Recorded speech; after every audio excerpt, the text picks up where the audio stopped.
siya din sa music team, pero yung nagawa kong devotion lang siya. Pero nung nag-ano kasi si Bishop sa akin, sabi niya na parang mag-share nga ngayong gabi. Ito pa din yung inan ni Lord sa akin na i-share.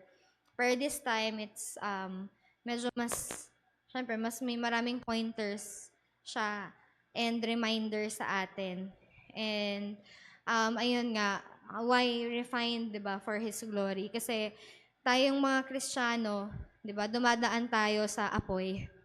Di ba? Dumadaan tayo sa mga pagsubok ng buhay at marami pa tayong pagdadaanan sa buhay natin. Kaya especially ngayon, no, parang nakikita talaga natin from our own eyes na talagang nag-unfold na yung mga binabanggit sa Bible na papalapit na pagdating ng Panginoon natin. So, parang laging si Lord, nire-remind niya tayo na it's time, 'di ba? Na patuloy tayong magpabago, 'di ba, sa kanya through his words.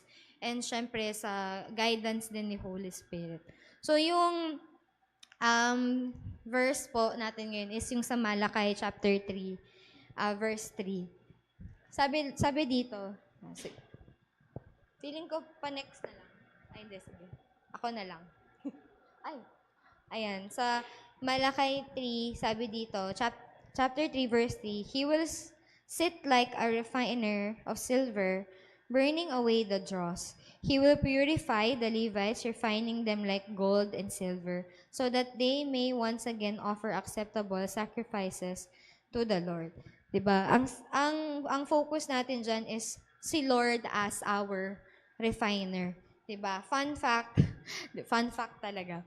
Yung mga naggagawa, 'di ba, or nagre-refine ng silver, hindi sila basta-basta lang yung pagre-refine kasi is pagpupurify. Yun yung other term niya. 'Di ba, parang sa tubig, para mainom mo siya, ang dami niyang purification na pagdadaanan. So, may proseso. So, ganun din sa silver or gold na pagre-refine. Dumadaan naman ito sa apoy. Diba? At ang apoy ay mainit, nakakapaso, nakakasugat. Diba yung mga nasusunog, may mga degrees pa sila ng burn. Diba? At minsan yung literal na fire, syempre nakakamatay siya sa iba. Diba? Pero itong fire na pag-uusapan natin, iba siya. Diba? Ito ay mga testings natin sa buhay na kung saan ginagawa or ginagamit ng Panginoon para mas lalo tayong lumalim sa Kanya at magtiwala sa Kanya. So, sabi dito, sige, hawakan ko na itong isa. Ayan, sabi dito, everyone wants God's glory, but few are prepared for His process. Diba lahat naman tayo mga Kristiyano, ang aim natin to be more like Jesus, 'di ba? To be more like Him. Pero akala natin parang napakadali lang nung proseso para maging katulad tayo ni Lord na, ay okay, a-attend lang ako sa church, o kaya attend ako ng mga Bible study, ganito, ganyan. Ay, tatanggapin ko lang si Lord sa heart ko, tapos tulad na niya ako. Kumbaga, hindi siya ganun. Kumbaga, yung once na tinanggap natin si Lord, as si Jesus Christ, 'di ba, as Lord and Savior natin, hindi naman doon natatapos 'yon. Kasi 'di ba, sabi nga lagi sa preaching, 'di ba? Oh, kapag tinanggap mo si Jesus, hindi naman siya yung something na, oh, see you sa langit na lang. 'Di ba? Hindi naman siya ganoon. Kasi dahil nga makasalanan tayo at marami pa rin tayong impurities, 'di ba, sa buhay natin.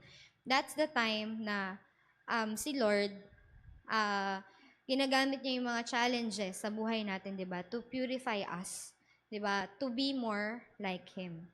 And sabi dito, we often admire those with strong faith, integrity, peace, and spiritual maturity, but behind every mature believer is a story of fire, testing, and surrender. Why? Because before God can reveal His glory through us, He must first do a work in us. 'Di ba? Bago natin maranasan or bago natin talaga maintindihan kung ano yung glory ng Panginoon, kailangan i-allow natin yung sarili natin na mag-work si Lord sa buhay natin. Hindi pwedeng, di Lord, all-knowing ka na, diba? Hindi naman ikaw si Lord. Kaya, Sabi din dito, 'di ba, most people wants to know the easiest ways. 'Di ba? Easy success. 'Di ba uso ngayon 'yon? Easy success, easy money, easy growth. 'Di ba? Wherein hindi nila, kumbaga hindi na need paghirapan, 'di ba? Para lang makamit yung mga bagay-bagay. But that's not how life works. Okay? Especially, that's not how Christianity works. Hindi siya easy way. Parang kumbaga, there's no easy way para maging katulad tayo ni Lord. Or yung image niya makita sa buhay natin, 'di ba? When you read and study God's generals, 'di ba yung mga kilala natin, like sila Catherine Kuhlman, 'di ba yung mga greatest preachers like sila Billy Graham, si Benny Hinn, 'di ba sino pa? Si Charles Stanley, 'di ba? At marami pang iba na preachers, 'di ba? And nagte-testify kung gaano ka wonderful at gaano ka glorious, 'di ba, ang Panginoon. Pero hindi sila naging kung ano sila ngayon sa Panginoon, 'di ba? Because of themselves. But purely because of the Lord. 'Di ba? And tayo ding mga Kristiyano, we can do nothing without the Lord. Kumbaga talagang wala tayong kayang gawin sa sarili lang natin. 'Di ba? Kailangan natin palagi ang Panginoon. And these people went through a lot in their lives. 'Di ba? Hindi natin 'yun nakita. Ang nakita lang natin kung paano sila mag-preach, gaano karami yung mga souls na na-win nila, 'di ba? Sa pagko-crusade nila and all. Pero hindi natin nakita behind doors kung paano silang naghirap, paano sila nag-overcome ng challenges just to become what God has want them, what God wants them to be, 'di ba? At ganun din tayong mga Kristiyano. At tayo mismo, 'di ba? Hindi nyo naman nakikita kung ano na ako pag mag-isa ako. 'Di ba? Si Lord lang talaga yung nakakakita sa atin. Kaya parang hindi natin pwedeng basta lang ma-judge yung isa na, "Ay, wala mong ginagawa kay Lord dyan eh." Or hindi naman ganito, ganyan yan. Kumbaga, parang lahat tayo needs to be put into fire to be tested. Kung talagang yung buhay ba natin is holy and acceptable sa Panginoon, 'di ba? And sabi dito, we will face a lot of challenges, 'di ba? Hindi lang ngayon. May mga pinagdaanan ka man, may pagdadaanan ka pa, kapatid. Hindi pa dyan natatapos yun. 'Di ba? Kung may mga in-overcome ka na challenges na parang, Lord, akala ko hindi ko na to malalagpasan. I have good news. Meron ka pang mas malaking challenge na i-overcome, 'di ba? Pero just just hindi mo siya masabing just enjoy the process kasi 'di ba yun yung usual na sinasabi sa atin. Pero just endure. Yeah, i-endure mo lang yung process na yun. And sabi nga, eto, number 1, meron yan 7. Ay, ang dami pala. Hindi, pero mabilis lang yan. Number 1, the refiner's fire is intentional. 'Di ba sabi nga, yung mga nagre-refine ng silver and gold, it is something na tinututukan nung, ano bang tawag sa kanya, parang silversmith yung tawag sa kanila, ang nagre-refine. Kasi nga, yung apo, yung lakas ng apo, yung init, kailangan nilang tutukan yon kasi nga kapag hindi, pwedeng masunog, 'di ba? Pero paano mo malalaman kapag pure na yung silver or yung gold? Kapag nakikita na nung silversmith yung sarili niya doon sa nire-refine niyang gold or silver. So tulad sa buhay nating mga Kristiyano, 'di ba, yung mga trials and testing sa buhay natin, it only develops endurance sa buhay natin and character ni Lord. 'Di ba? Sabi dito, the prophet Malachi gives us an image of God as a refiner, sitting by the fire, purifying his people like gold and silver. Sabi dito, he will sit as a refiner and purifier of silver. God is not distant. Kaya tandaan niyo yan, na minsan, parang kala natin, bakit ang silent ni Lord? Bakit nagpe-pray naman ako, pero bakit parang malayo siya? Hindi. naging malayo ang Diyos sa atin, di ba? He is intimately involved in your refining process. Even if minsan pakiramdam mo parang lost in the shadows ka na. Di ba? And He doesn't walk away. Napaka-sweet naman ni Lord, di ba? That never leaves us nor forsake us talaga. That's the reality. He sits, He watches, He measures the heat, He knows when to increase it and when to turn it down. Di ba? So, kung i-ano mo nga yung sarili mo, baka meron kang pinagdadaanan ngayon na testing, di ba, ng character mo or sa buhay mo, di ba? That needs na kailangan mo, 'di ba? Kailangan mo yung challenge na yan ngayon para mas ma-refine ka at matanggal yung mga impurities sa buhay mo at makita si Lord sa buhay mo, 'di ba? Sabi din that when the Bible tells us that God is an ever-present help in times of trouble, 'di ba? He means it. Baga minimint talaga ni Lord na andito ako, 'di ba? In times of trouble, andito ako para sa iyo, anak, in times of need. 'Di ba? Kasi nga dahil siya describe siya ni Malakay as like as God as a refiner, 'di ba? He sits and he watches you. Baga tinututukan ka niya. Akala mo lang kasi nga syempre hindi mo naman nakita in the naked eye, 'di ba, si Lord. Pero alam mong nandiyan siya para sa iyo, 'di ba? And sabi nga din, He knows you kung hanggang saan mo kaya. And alam nyo ba, napakagaling lang din kung ano man yung testings ng buhay mo ngayon or natin ngayon, di ba?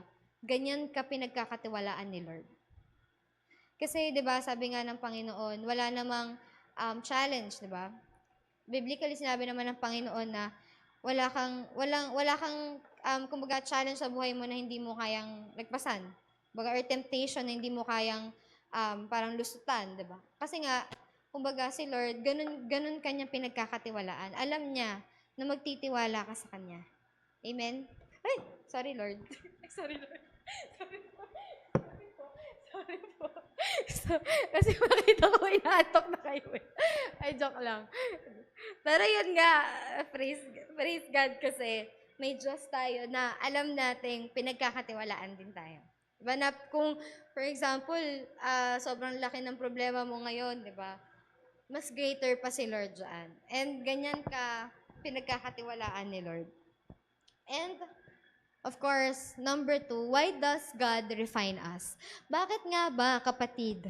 Bakit nga ba tayo kailangan ni Lord i-put into challenge or i-put into fire? Diba? Bakit kailangan niya tayong, ano ba yun yung kapag other term for refine, pinupurify. May isa pang term, pero bakit nga ba tayo kailangang i-purify, di ba? Kasi we are vessels of His glory. Di ba sabi sa 2 Timothy 2:21, but vessels must be clean, strong, and prepared. Di ba? Paano ka gagamitin ni Lord kung, paano ka magiging kagamit-gamit kung puro impurities naman talaga yung meron ka? Di ba? 'Di ba kapag sa mga yung mga nagka-clog, ano ba 'yan, sa sink. 'Di ba sa sink may mga clogs kasi may maraming impurities. Parang ganun din yung buhay natin. Kapag maraming kasalanan sa buhay natin, di natin yun hiningi ng tawad sa Panginoon, di tayo nagpapalinis. Nag-iipon-ipon yun, 'di ba? At nagka-clog siya sa buhay natin. At nagko-cause yun ng pagbara. 'Di ba? At hindi nagfo-flow yung blessings, 'di ba? At ganun din nga sa buhay natin na kaya tayo kailangan i-refine ni Lord kasi nga vessel tayo. 'Di ba? We are a vessel na para mag-flow yung glory ni Lord, 'di ba? Yung anointing niya sa buhay natin, yung blessings, 'di ba? Kaya kailangan maging willing din tayo, 'di ba? Na magpagamit sa Panginoon. And sabi din sa Isaiah 48:10, see, I have refined you. Though not as silver, I have tested you in the furnace of affliction. Ano nga parang, marami kasi, di ba, yung for example, kapag sobrang parang ang bigat-bigat ng pinagdadaanan mo, parang yung iba ayaw nang magpatuloy. Kasi Lord, parang ang unfair naman kasi ganito yung pinagdadaanan ko, di ba? Parang hindi mo naman ako nakikita kasi Parang puro problema na lang yung binibigay mo sa akin, di ba? Parang ganun. Pero, ayun nga parang kumbaga tinetest lang talaga tayo ng Panginoon sa mga bagay sa buhay natin, 'di ba? Kung hanggang saan tayo magtitiwala sa kanya. And tayo bilang mga Kristiyano, wag tayong maging yung parang easily at to give up. Kasi 'di ba, the Bible teaches us talaga to persevere. 'Di ba? Yung perseverance talaga, sobrang kailangan natin 'yan sa buhay kasi pag hindi tayo nagpatuloy, talo tayo. 'Di ba? Pero kumbaga, ang dami-daming pangako ng Panginoon sa atin na parang pwede nating panghawakan, 'di ba? Hanggang sa makita natin siya ng mukaan. Kaya ayun, kung ano man pinagdadaanan mo kapatid, ako pala may pinagdadaanan. Ako pala 'to. Ano lang, laban lang tayo. Pero 'di ba, sabi nga, God refines to remove sin and impurity. Kasi gaya nga nung sabi ko sa inyo, kapag hindi tayo lumalapit sa Panginoon, 'di ba? Hindi natin na-allow yung sarili natin na, Lord, purify me. 'Di ba? Na kapag whenever we pray, 'di ba? We seek for forgiveness, 'di ba? And i-cleanse tayo from all unrighteousness kasi nga tao pa din tayo, nagkakamali pa rin tayo, nagkakasala pa din tayo. Pero kumbaga si Lord palagi siyang nandiyan, 'di ba? To purify us, 'di ba? And of course to strengthen our faith. Kasi sa buhay natin, especially ngayon, 'di ba? Ang dami nang nagfo-fall. Alam mo 'yun, talagang umaalis na sila sa faith nila sa Panginoon na parang di naman totoo yung Diyos na 'yan eh. Ano naman yang rapture na 'yan eh, parang joke lang naman eh kasi hanggang ngayon di pa din naman nangyayari, 'di ba? Ganyan ganyan. Dami nating naririnig na ganyan. Pero basta encouragement lang talaga in these last days. Well, parang ilang years mo nang naririnig talaga na this is the last days, 'di ba? Pero sabi nga parang ito na rin yung last hours. Kasi nga talagang sobra na grabe na talaga yung nangyayari sa mundo. Pero it's our time, 'di ba, na to stand talaga in our faith, 'di ba? Hanggang sa huli, hanggang sa makita natin iuwi tayo ni Lord sa langit, 'di ba? But also, He refines us to deepen our trust in Him and to prepare us for greater purpose. Kasi nga baka, alam mo yun, yung mga bagay na nirereklamo mo ngayon, pwedeng mga bagay na yan yan yung nagsistrengthen sa'yo para for the future. For example, hindi ko maintindihan bakit parang simula nung nag-college ako, or parang high school pa lang, lagi ako napupunta sa masungit na teacher. Parang lahat na lang, parang bakit galit lahat sa akin? Parang, bakit, Banggala, ganito, ganyan. Banggala. Parang ako na lang laging nakikita, lagi lang ako pinapagalitan. Parang wala mo ako ginagawa, pinapagalitan pa rin ako. Yun nga yung masama wala kang ginagawa. Hindi, joke lang. Pero nung nag-college ako, hanggang sa nagtrabaho ako, hindi ko talaga maintindihan bakit, alam mo yun, ganun yung mga taong nakakasalamuha ko. Hanggang sa isang beses, meron talaga akong na-meet na client naman siya. Talagang inaway niya ako ng todo-todo talaga, na parang pagmamay-ari niya ako, ganun. Tapos parang doon ko na, parang nag-strike sa akin bigla na, kaya ako pala pinagdaanan lahat ng to. Lahat ng mga pinagdaanan ko noon na pasakit sa akin ng mga tao. Pasakit sa akin ng mga taong to. Ito pala yung pine-prepare ni Lord sa akin. 'Di ba? Yung mga ganong klaseng tao na you still love them the way God loves them. You see them the way God sees them. Kasi kumbaga, kasi kung hindi inayos ni Lord yung heart ko at that time na nangyari yung scenario na yun na parang talagang pinagsakluban na ako ng langit at lupa. Ganun na yung pakiramdam. Talagang pinahiya na ako, as in lahat na siya. Kung hindi inayos ng Lord yung heart ko bago mangyari yung scenario na yun, baka hindi ako Kristiyano at that time. Ano mo yun, baka anong nagawa ko talaga dun sa tao na yun. Ganun talaga siya. Pero praise God, kasi because of yung mga trials or yung pagpupurify or pagre-refine ni Lord, yung mga process of hardships na nangyari before yung mismong isang beses na sobrang hirap din talaga na yon, naayos na ni Lord yung heart ko. And yun nga, talagang naintindihan ko na, Lord, this person needs you. Diba? Kasi kung di ako Christian at that time, baka kung ano nga, baka nag-away din kami dalawa. Pero, praise God, dahil nga, inayos ng Lord beforehand yung heart ko.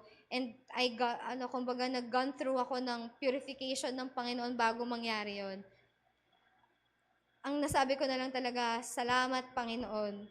Dahil kumbaga naranasan ko yung mga worst din bago pa to. And yung worst na yon, bit ko yung lesson doon hanggang ngayon. Na kahit na maka-encounter ako ng mga hindi magagandang bagay or maka-encounter ako ng mga taong hindi talaga mahirap talagang pakisamahan. Alam mo yun, yung in-imprint ng Lord sa heart ko na that person, I love that person. You must love that person too. So, hindi ako yung nagmamahal talaga on my own, di ba? It's by God's grace, it's God's love. Kaya, yun yung parang isang bagay talaga na nag-test talaga na, ay Lord, okay, this is what it means to be refined. Diba? And number 3, ayan, may mga examples lang, run lang natin siya. Examples lang of refinement in the Bible. Diba? Number 1 dyan, si Joseph.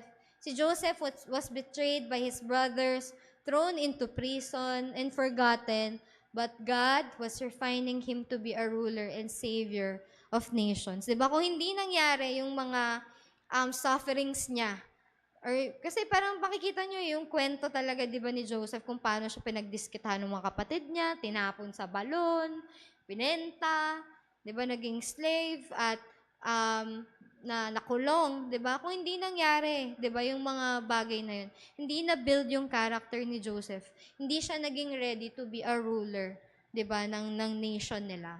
And also, si Moses, di ba, he spent 40 years in the wilderness, not as punishment but preparation to lead God's people.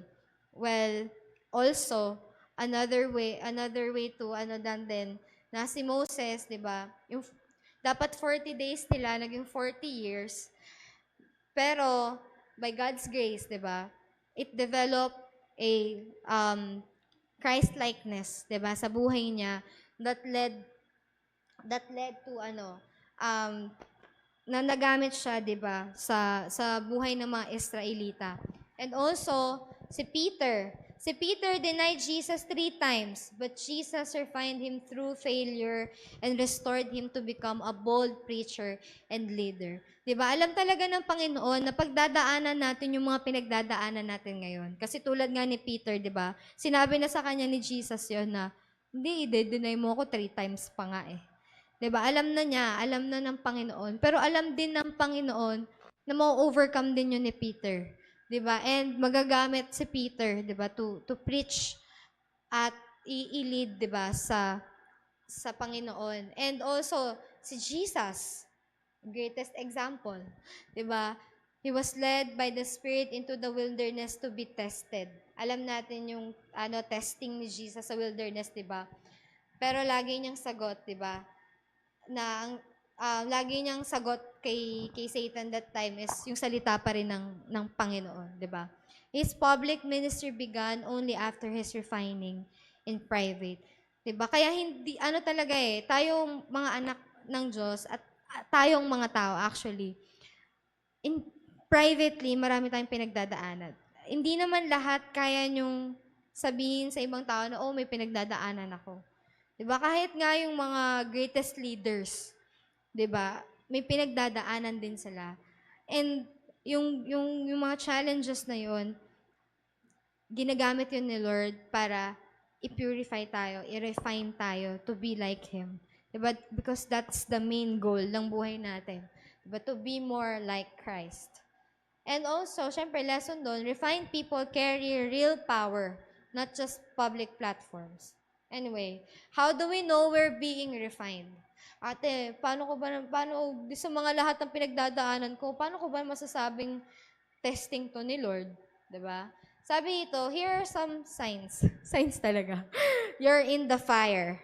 'Di ba? O, malalaman mong nasa apoy ka kapag you're facing unexpected challenges or losses. Uy, grabing stretch talaga yung nangyari din sa buhay namin after we lost nga yung kapatid ko. O, yung kuya namin, 'di ba? It's really a stretch of faith, stretch sa pagtitiwala sa Panginoon, stretch na, Lord, paano na? Yun kasi yung mga tanong at that time na nawala si kuya, ano siya yung, Lord, paano na? Yun yung malaking question. Bakit? Yun. Pero, ayun nga, stretching talaga ng emotions, ng trust sa Panginoon, ng faith. Diba lahat talaga na stretch eh. Pero yun nga, testing lang to.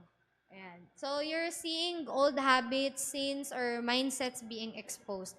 Naranasan nyo ba yun na parang yung old habits nyo, or yung mga na-expose talaga yung mga bad na pag-uugali mo. Tapos, kumbaga ako na, may kapatid ka sa Panginoon, talaga makokorek ka. And yun talaga yung mahalaga mga kapatid. We learn to stand to be corrected. Okay, kapag kinorek tayo ng kapatid natin sa Panginoon na, for example, uy, kapatid, medyo harsh ka na magsalita.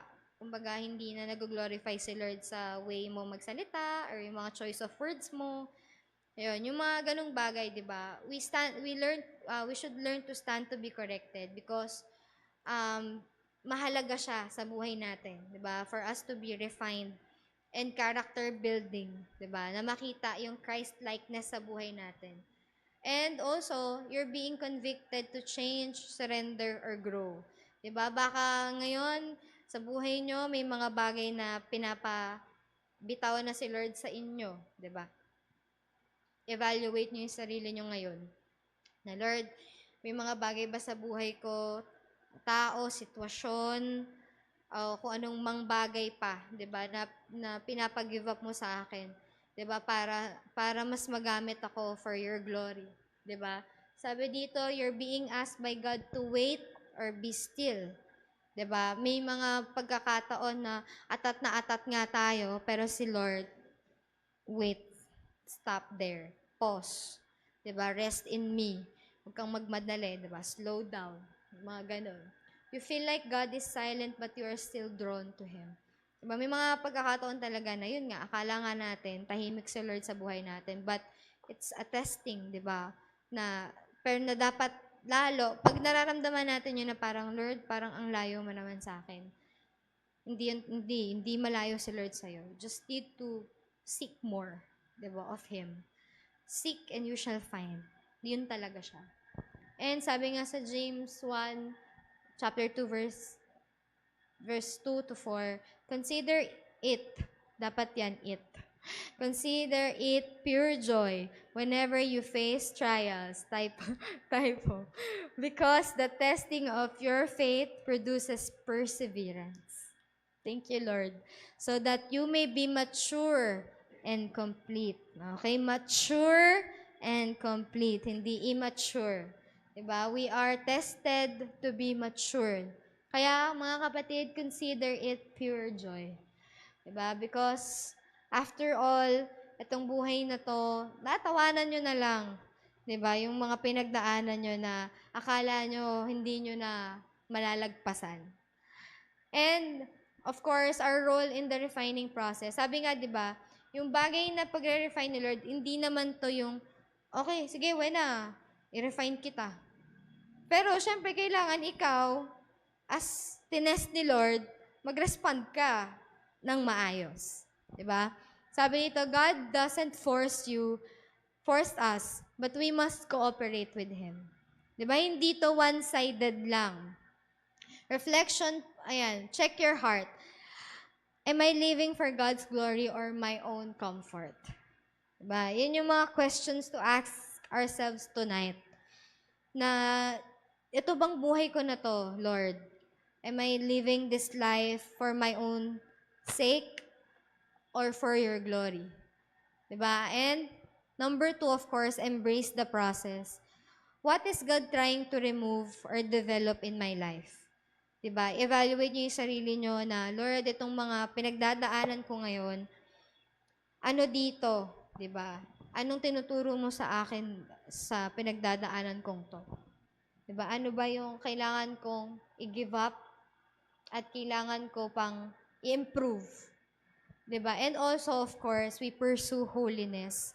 Am I living with integrity even when no one is watching?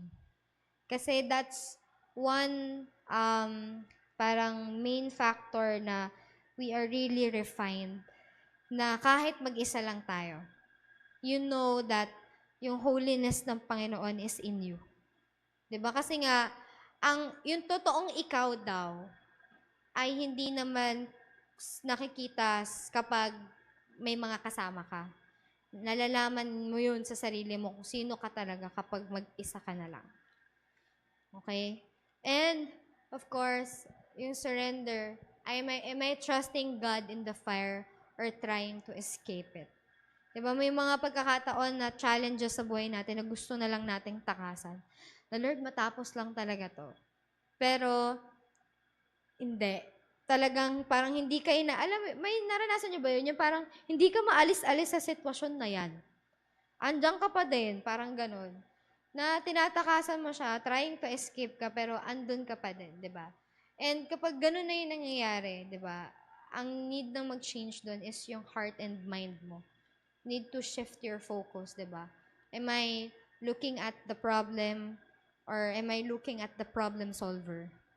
Di ba? Baka kasi you're looking too much on the problem and not on Jesus, di ba? Kasi tinuturuan ng Panginoon sa atin that we must fix our eyes on Him alone because He is the author and finisher of our faith. And when people see me, do they see Jesus? That's one of the question talaga. Kapag ba nakita ako ng mga tao, si Lord ba yung nakikita sa akin?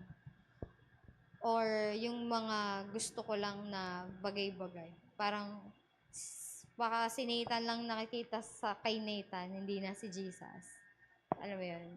So, we must ask ourselves, am I a vessel, 'di ba, ng Panginoon na nakikita ba siya sa buhay ko o hindi? And, so yun yung mga tanong na kailangan yung i-converse kay Lord ngayong gabi. Of course, God's refining is not punishment, it's preparation. Okay, yung mga challenges sa atin, makakala natin, pasakit sa buhay natin, hindi. Hindi po yan pasakit sa buhay nyo. It's just a preparation. Lagi niyong sabihin, actually parang ever since, ang prayer ko is, laging nasa prayer ko is, Lord, make me the woman that you want me to be. Kasi it is, an act of, it's a declaration na you are surrendering to His will. Kasi 'di ba, isa nga sa pinakamahirap daw na prayer is let your will be done. Kasi we have our own desires. We have our own ambitions, our dreams, na minsan, or madalas, pag gusto natin, hindi siya aligned sa will ni Lord, pinipilit natin. 'Di ba? Hanggang sa, sige, allow ka ni Lord since you have free will, only to realize na mali ka talaga. At tama si Lord. 'Di ba? Na dapat di mo na siya pinilit. Pero, kumbaga, ayun nga, talagang may mga pagkakataon sa buhay natin na mapilit talaga tayo, di ba? Pero, ayun nga, yun, pagsusurrender talaga sa will ni Lord is mahalaga sa buhay nating mga Kristiyano. Tsaka yung prayer na, Lord, bigyan mo ako ng courage today to do your will. Kasi nga dahil mahirap minsan, 'di ba? Challenging actually, wag natin gamitin yung mahirap. Challenging 'yan. Challenging minsan sumunod sa Panginoon, lalo na kapag parang out of your parang desire or something. Kaya talagang 'yun, yung prayer na, Lord, make me the man or the woman that you want me to be. Or if you have someone na you pray like your family, make them the person, Lord, that you want them to be, di ba? And also, yun, give them, or give us, di ba? Give me, Lord, the courage to do your will. Those, parang prayers, lagi talaga siyang nasa prayer ko every day. Kasi, ang hirap talaga, especially pag nasa decision making ka na. Ganon siya. So, syempre, you let the Holy Spirit guide you, di ba? And that the wisdom of God be upon you too. So, sabi din dito, fire isn't meant to destroy you, it meant to purify you. Kasi nga, tulad nga nun, di ba, nung refiner, si Lord as refiner natin, di ba? Alam niya kung gaano kainit, di ba? Alam niya gaano katagal kang dapat nandun sa fire na yun. And God, gold must go through fire to become valuable. So do we. Diba? Sometimes, the very thing you are complaining about today is the tool God is using to make you stronger tomorrow. Okay? So, kung ano man yung pinagdadaanan nyo, it's okay. Diba? It's okay not to be okay at times. Pero, you have a God who loves you and will protect you and will guide you. Kaya, wag kang matakot, 'di ba?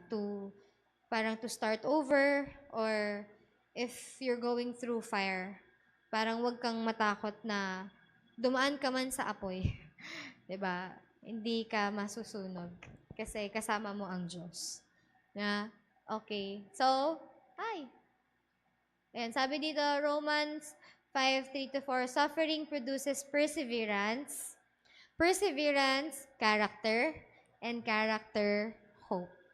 Okay? Tandaan natin that our sufferings produces perseverance. And that perseverance produces Christ's character in us. And of course, yung character ni Lord gives us hope. Diba? Because He's our blessed hope. You're not being burned, you are being built. Okay. And final, God sees you. Kasi nga, 'di ba, He watches you being refined. Hindi lang siya umupo at hindi lang siya naghawak doon, tinignan ka niya. 'Di ba? Hindi nga lang tinignan like glance eh. Like talagang tinignan, tinutukan. 'Di ba? Ganun tayo alagaan ng Panginoon. In the fire, we often feel forgotten. But God says in Isaiah 43:2, when you walk through the fire, you will not be burned. The flames will not set you ablaze, for I am the Lord your God. Thank you, Lord, because even though we go through sufferings and challenges sa buhay namin, you see us. You see us. Diba? And, yan nga, you are not alone. You're not being punished. You are being prepared. Okay? You're being prepared. At conclusion, if you find yourself in the fire right now, in testing, in waiting, in hardship, don't give up. Si Ate Josa lagi yung sinasabi sa akin, never, never, never give up.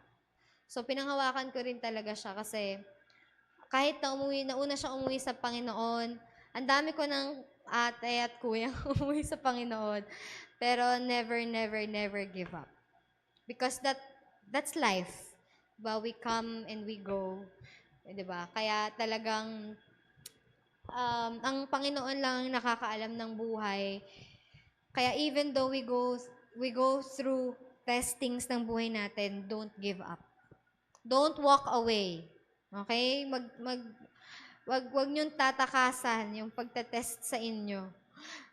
And because the fire is not the end of your story. It's where God is writing your strength. You're not being disqualified. You're being refined. You're not being forgotten. You're being formed.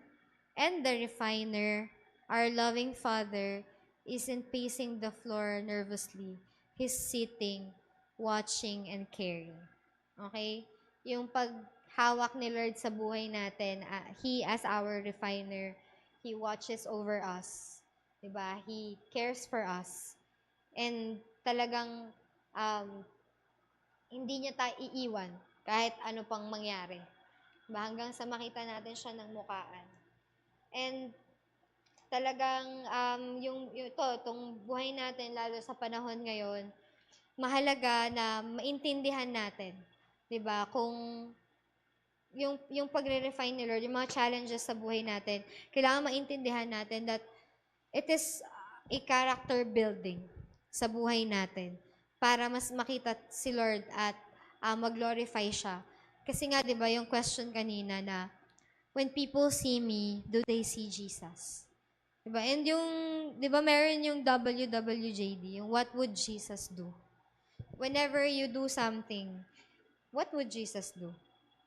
Kapag nasa sitwasyon ka na medyo parang baka mag-away na kayo dyan, what would Jesus do? 'Di ba? You forgive, you reconcile, 'di ba? Ganun yung mga bagay na sasabihin ng Panginoon sa atin. So, let us continue, 'di ba? To be um, like silver and gold na patuloy na magpapa-purify, 'di ba, sa Panginoon. Walang may ibang kayang magbago ng buhay natin kundi ang Panginoon lamang. Amen? Amen. So, yun lamang po. Tagad din naglabi. Magpe-pray pa. Magpe-pray pa ulit. Closing pa ulit. Let's pray. Let's pray. Lord God, we thank you, Lord, for your words tonight, Panginoon, that truly, Panginoon, though we face trials, Panginoon, and testings in our lives, we may have experienced suffering, Panginoon, but you are faithful in our lives, Panginoon. You love us so much, Panginoon, and you watches over us, Panginoon. Thank you, Panginoon, because we have this opportunity to know, Panginoon, na you are the God who refines us. You sees us, Panginoon, and Lord, kung ano man po yung sa buhay namin, sa puso namin, Lord, na hindi pa pure in your sight, I pray, Panginoon, na tulungan mo kami to surrender it to you, Panginoon, and use us, Panginoon, as a vessel of blessing. Lord God, that your anointing freely overflow in us, Panginoon, and the Holy Spirit freely moves in our lives, Panginoon. Thank you, Lord, dahil patuloy, Lord, na tutulungan mo kami, Lord God, na maging Christ-centered, Panginoon. I pray, Lord God, na maging Spirit-filled, Spirit-led, and Spirit-controlled kami. And thank you, Panginoon, dahil patuloy mo pa rin kami, Panginoon, na binabago araw-araw, Panginoon. Thank you, Lord, dahil nakikinig ka sa aming mga samat panalangin. Maraming salamat, Panginoon, dahil patuloy, Lord, na ngayong gabi ay mararanasan namin ang kalangitan as we worship you, as we praise you, as we adore you tonight, Panginoon. And thank you, Lord, dahil ano man, Panginoon, yung mga challenges pa na i-face namin. Thank you, Lord, because we know that you are with us. You will never leave us nor forsake us. And even though we go through fire, Panginoon, you will protect us because you are our God. You are the God who sees us, Panginoon. Thank you for everything and for tonight, Panginoon. Let your holy angels, Lord God, be in this place, Lord God, as we worship you, Panginoon. Thank you for everything. We lift up everything to you. We love you. In Jesus' name, amen.